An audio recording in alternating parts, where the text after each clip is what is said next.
Bonjour, bienvenue à la recette de novembre 2016. Si vous êtes comme moi, c'est une saison qui est très occupée et on fait de notre mieux pour continuer à bien manger et des bonnes façons de faire ça, c'est faire des repas en plat unique. C'est une recette que j'avais découverte il y a quelques années et que j'ai bonifiée. Il n'y avait pas la céréale avant là, dans la recette. Donc la recette était incomplète au niveau des protéines, mais de la façon que je l'ai arrangée, ça prend une demi-heure à préparer, c'est très rapide, c'est super nutritif. Donc, ça vaut vraiment la peine de l'essayer. C'est très réconfortant aussi au niveau des saveurs. Donc, c'est les haricots à la grecque. Et on va passer tout de suite au modus operandi en nommant les ingrédients à mesure.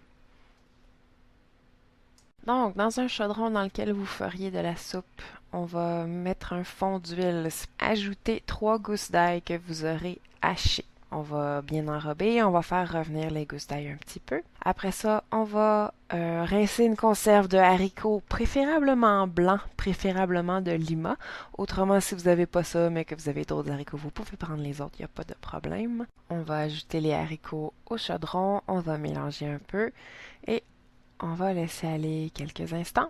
Pendant ce temps-là, on va préparer 425 millilitres de bouillon de légumes. Ça peut être simplement de l'eau à laquelle vous ajoutez du bouillon déshydraté. Ça peut être du bouillon en conserve. Et vous allez ajouter ça au chaudron.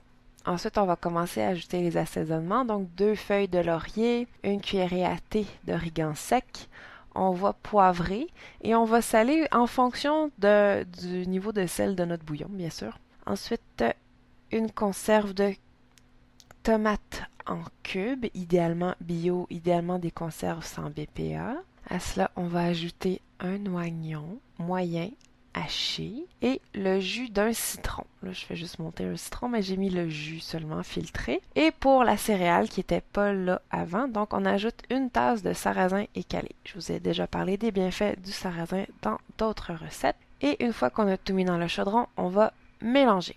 Une fois ça fait, on va mettre le couvert et on va laisser mijoter pour une trentaine de minutes. Après cela, on va brasser.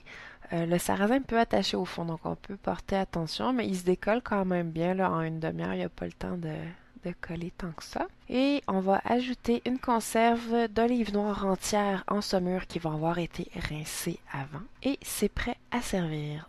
Merci d'avoir écouté. Si vous voulez avoir le détail de la recette, allez sur ma page web. Et pour plus de contenu herboristique, suivez-moi sur Facebook, Dryade Herbo. Merci, bye bye.